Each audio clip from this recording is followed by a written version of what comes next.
Big news in the real estate industry. NAR has settled the class action lawsuits that have been going on for some time now.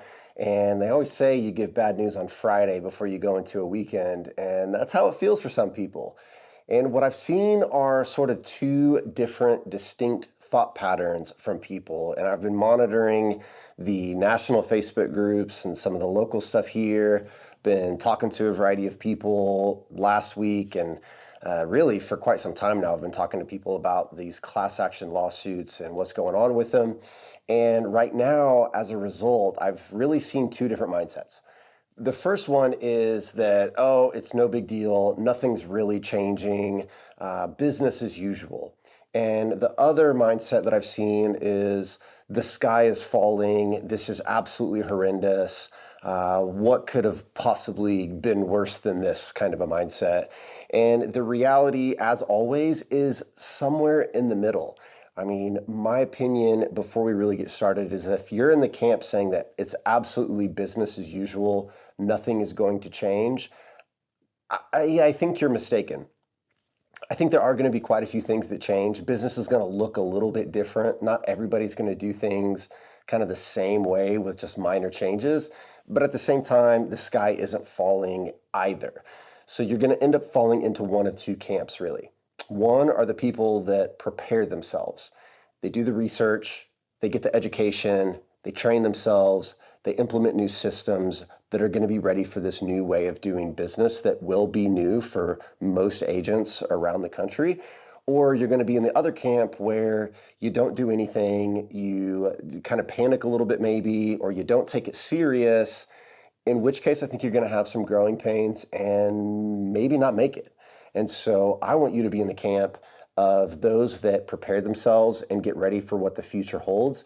And so this first video about this NAR settlement is going to be an overview of what's in it and really what the implications are for how compensation will work going forward, and some things about buyer representation agreements as well. Look, there's a lot to unpack. There's a whole lot of commentary. I want to keep this one pretty simple as to what are going to be the options on the table for compensation going forward, because it absolutely is going to change. Things are going to be different, but I fully believe that if you're watching this and then you're one of the people that are willing to prepare yourselves, and so just like stay diligent, don't be the people that are freaking out, but also don't be the people who think that it's just really going to work the same way as always. So first of all, let's unpack what's in this lawsuit, this settlement.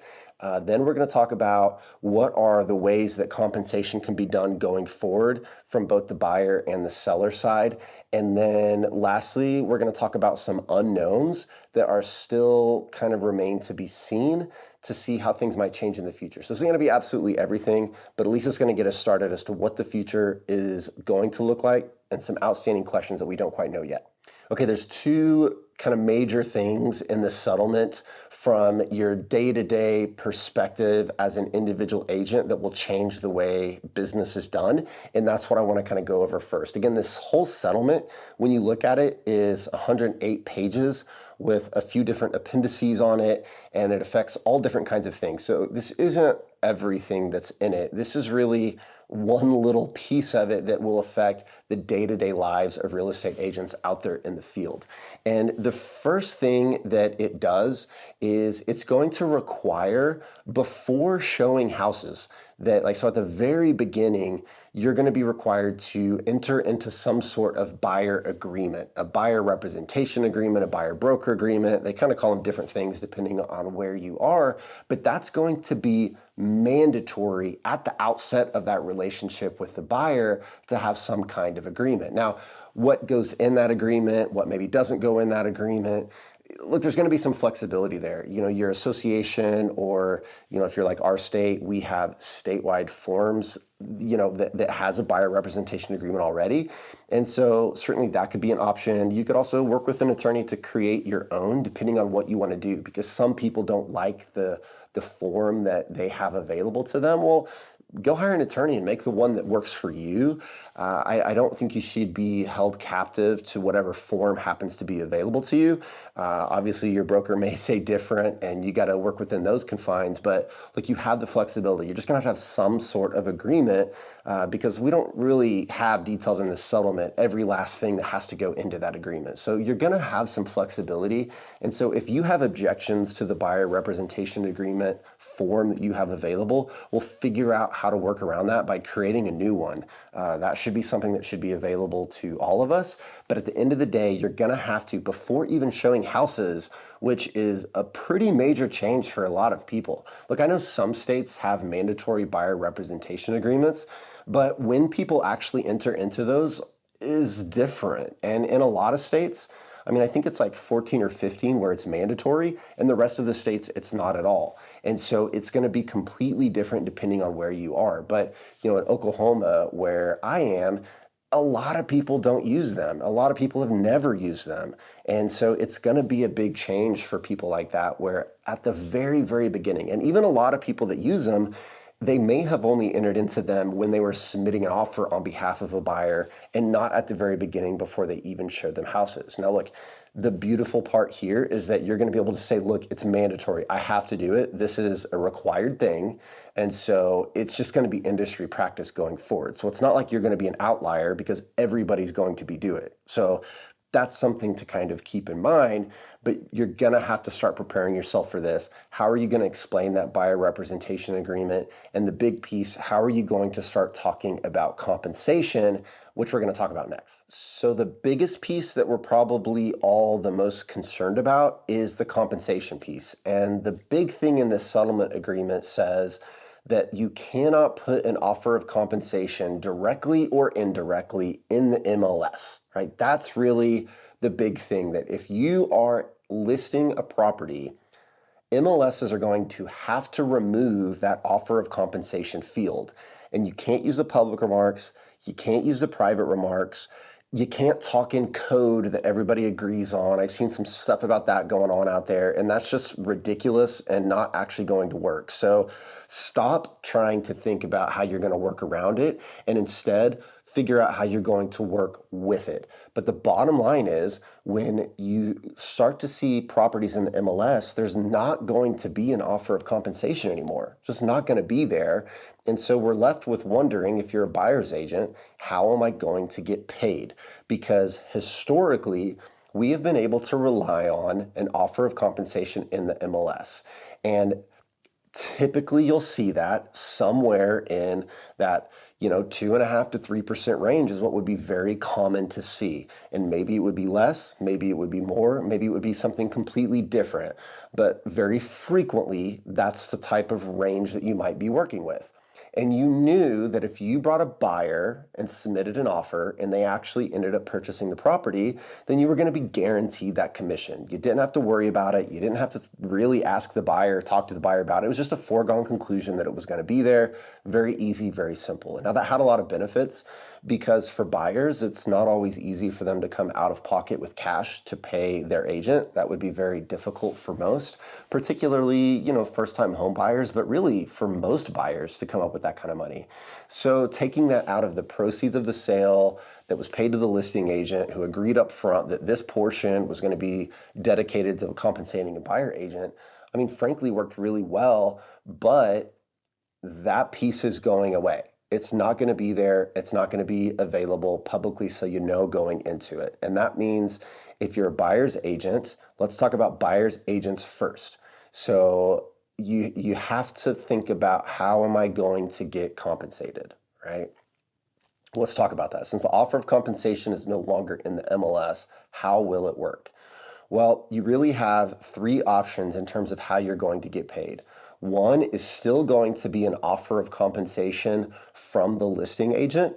And we'll talk about listing agents in a second, but it's still possible under this settlement agreement for a listing agent in their listing agreement to negotiate with the seller and say, look, you're going to pay me X amount of compensation, and I'm going to give Y of that compensation to a buyer's agent. And that listing agent and that seller can agree up front, and they can still do an offer of compensation. It just can't be in the MLS. So there may still be many many listing agents that are going to negotiate that buyer's agent's compensation, and you're going to be able to get that. But again, it's not going to be known when you go show that property to a client. It's not going to be in the MLS. You're not going to know unless you contact that listing agent or find out from them in some other way, perhaps on their business website that's off the MLS. So they can still do an offer of compensation. It's just not going to be in the MLS. Now, some people think that every listing agent is just going to continue to do business as usual, and I don't know that I would bank on that. Maybe they will, maybe they won't. But if that's your hope, you're leaving way too much up to chance, and you need to know other ways to negotiate compensation. So your secondary option, or a second option, these can go in different orders perhaps, but if there is no offer of compensation, or perhaps the offer of compensation is insufficient to pay your full compensation as a buyer's agent, then the next option is the buyer can put a term in the contract to ask the seller to devote some portion of the proceeds to pay the buyer's agent's compensation. That's always been permissible. That is still going to be permissible. And I think that will become much more common, where the listing agent actually is not going to offer compensation, but maybe the seller is going to be willing to do that, but it's going to be negotiated on a case-by-case basis with each offer. Right? I think that is going to be much more common going forward, something that we haven't had to deal with a whole lot in most areas. And so you're going to have to be willing to talk to your buyer about that, which we'll talk about here in a second, but talk to your buyer up front about being willing to negotiate your compensation in an offer to the seller. And now that's not, asking the listing agent directly. It's asking the seller to devote some portion of the proceeds to pay you as the buyer's agent, and the buyer's doing that. Now, again, you're gonna have to coach your buyer through that and explain to them the implications of it, but that's going to be an option. And the third option is going to be that the buyer can pay you directly for your services. Now, that doesn't work for VA buyers because of VA guidelines, which I'm hoping will change, because it's crazy. You've got one side of the government saying, buyers should be negotiating directly with their buyer's agent on compensation, and the other side of the VA over here saying, oh, but buyers can't pay their own agent. It's kind of crazy. And we have areas here in Oklahoma where 80% of the loans originated are going to be VA loans around some of our military bases. So that's a major issue that doesn't have a good answer yet, because buyers can't pay you directly. But that's going to be your third option. So again, you might still have an offer of compensation that's going to be offered by the listing agent. And if so, great, that's going to make things easy for you. Or you could still also just negotiate a compensation agreement with them up front. Second option is buyer could put a term in the contract asking the seller to pay a certain amount of proceeds from the sale to the buyer's agent. That's going to be an option. Or the buyer could pay you directly as the buyer's agent. Now, the key to this goes back to that thing that we just talked about before, where you're going to have to use buyer representation agreements. And the bottom line is, as a buyer's agent, when you're doing this, you're going to have to set your compensation up front. You're going to have to go to the buyer and say, look, here's my compensation. Here's how it could get paid. Might be an offer of compensation. One option is we can negotiate it in the contract. Other option is you could pay me directly. Also, you could think about completely different business models of ways to get paid, but that's a whole other video. So that's all going to have to be worked out as a buyer's agent. And so things are going to look different. Like, I'm sorry, but it's not just business as usual. Sellers, and I've heard so many stories now, and not just over this weekend, but even going back as news of these class actions started to become more common, where sellers were asking listing agents about offers of compensation and questioning it. And so how are you going to deal with that?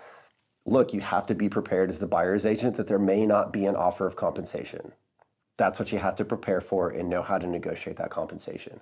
Now, look, if you're on the listing side and you're the listing agent, this is also going to be a thing for you, because you're like, oh, listings are easy. This is great. I'm not going to have to really worry about it because I'm going to negotiate my compensation. And that's absolutely true. We've always used listing agreements up front. That's going to continue.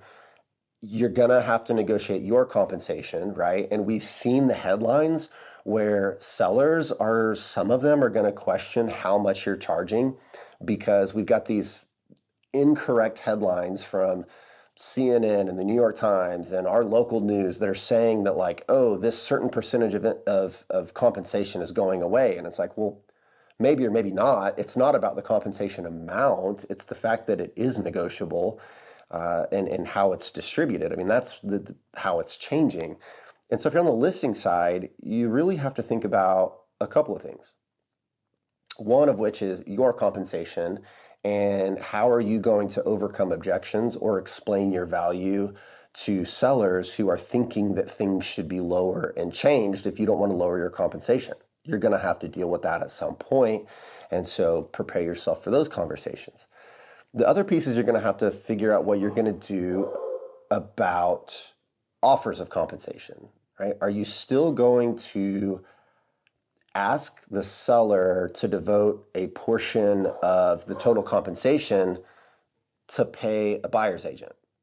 And if so, how much? And if so, how are you going to explain that to the seller? The value of that, why you would do that, why you wouldn't. And if you've got a seller that doesn't want to do it, how are you going to overcome those objections and discuss that with them? It's certainly something that you're going to have to address at some point. And so it's going to affect people on the listing side as well. And so just prepare yourselves for that because, again, things are going to be changing.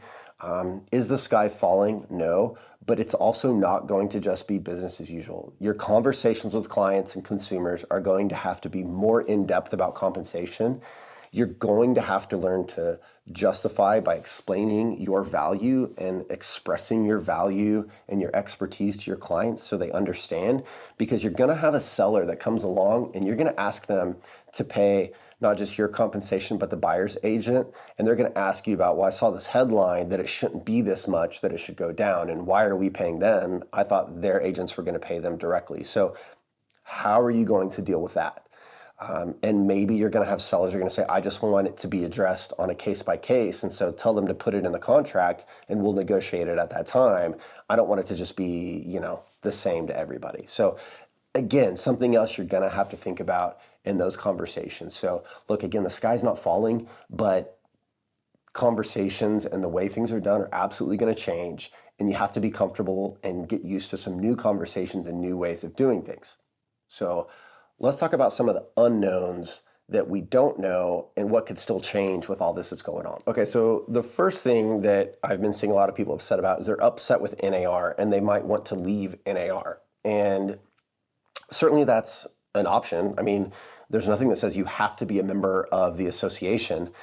What does get a little complicated is that if you join the association, the way it works is you have to join through your local association.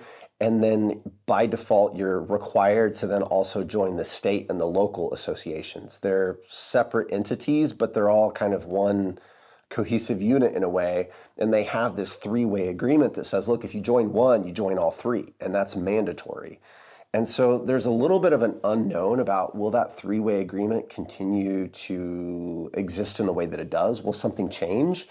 I don't know. I doubt that much will change in that respect, but maybe. But that's something that is sort of an unknown that people have been questioning. Certainly, I think we will see some people leave the association for alternatives. And what are those alternatives? Well, it may be like, look, if I can go join a private MLS and my listings can still get out to the public, then I'm just going to go do that and not join the association. Now, look, those private MLSs aren't going to have offers of compensation either. I mean, it's just established now that that's basically an antitrust violation. So, that's all going to be the same, but some people may decide they want to leave the association. I'm not ready to say that that's a good idea at this point. I think people under-respect and underestimate some of the things the association does for us, particularly on the advocacy front. And I get that this settlement and the way these lawsuits were handled, I don't think were great or perfect in every respect. Again, that's kind of another video. I don't want to just complain and pick everything apart. Like I'm not a part of those. I haven't been in the room where it happened, so to speak. And so, look, I don't know what the options were. Sometimes maybe this is actually like the best deal we were going to get, and anything else could have been a whole lot worse. We don't know. And so we have to just work within the confines of it at this point. So we'll see what happens with the association going forward. I do suspect some people will leave. I don't think we plan to. I mean, I think there's still a lot of value in the association, particularly at your state and local levels where, there's a lot that binds us together there that I think is valuable. So you're going to have to make that decision for yourself. Will something change that you could just join the local and not join the national, for example? I don't know. I don't expect that to change, but who knows? The second thing that is a little bit unknown is, will this settlement actually get approved? Because right now it's agreed to by the parties, but it has been filed with the court and it has to be approved by the court. And will the court approve it? I suspect they will. I have no reason to think that they wouldn't. I don't know why they wouldn't agree to it. That would be very unusual, but that is still a step that remains to be seen, because right now they're saying the implementation is mid-July is when all this stuff is going to change in terms of mandatory buyer representation agreements, the no offer of compensation in the MLS. That stuff would all be mid-July. And so, but again, we got to have court approval on everything for it to be finalized in terms of, the $400-something million that NAR has to pay and some of the other parts of these settlements that we haven't discussed today. But that still remains to be seen. And along with that is, to me, the big question mark is the Department of Justice. Because until now, all the settlements with the brokerages have been basically nothing. There's nothing in the settlements that have happened up until this one that would change the way anybody really does business from some drastic scale. This one obviously is much of a bigger change. But is it what the DOJ wants? Because the Department of Justice is not a party to this lawsuit. This is a civil case, and the Department of Justice has filed statements of interest in other class action lawsuits that were settled. And I think that this settlement still allows an offer of compensation. You just can't put it in the MLS. And I think the DOJ really wants to get rid of the offer of compensation. I don't think that the DOJ wants listing agents and sellers to be able to upfront have a blanket offer of compensation, whether it's in the MLS or not. I don't think they want that, because their whole thing is steering. This has been about steering.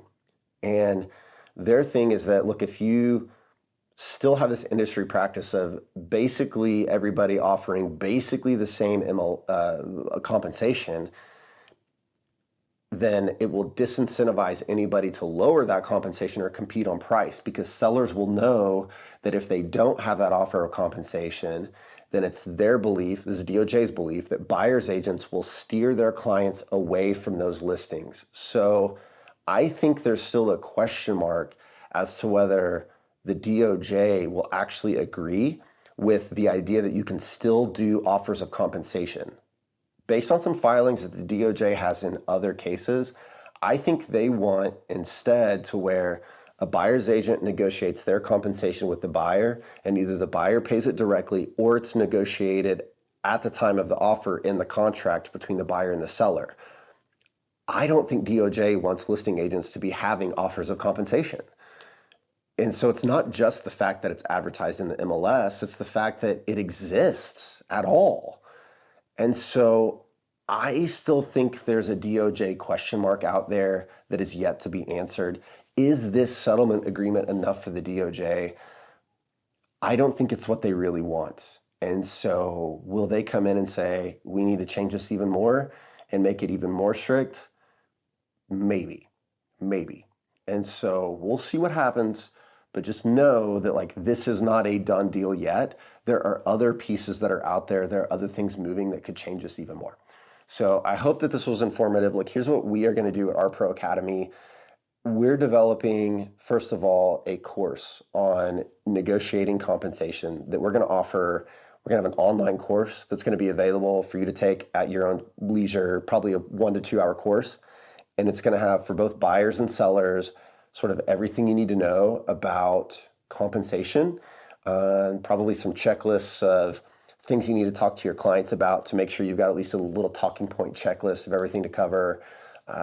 some other resources available, but it's going to cover everything about compensation in the future under this settlement agreement. And so we're going to have that available soon. It's in the works. We want it to be really good for you. So, give us a little bit of time to make that, and we're going to make that available to you. We're also going to continue to talk about it. We're going to talk about it on our email list. So I'd love for you to go to rpro.academy and sign up for our email list, because we'll certainly put some commentary, thoughts, and ideas and tips out there for you there. And of course, our YouTube channel here. So if you subscribe, we're going to continue to make videos about this kind of stuff, because this is obviously very important for the future of the real estate industry. So please make sure you've liked this video and you have subscribed, and we're going to keep making this content for you. So appreciate you checking it out. I hope this was valuable. Again, just kind of rambling on a few of my initial thoughts and ideas about how things are going to change and what's going on. And stay with us, and we'll keep bringing you everything we can to keep you prepared going forward, so you have a long, thriving, successful career no matter what happens with this settlement or anything else. Thanks for watching. We'll see you soon.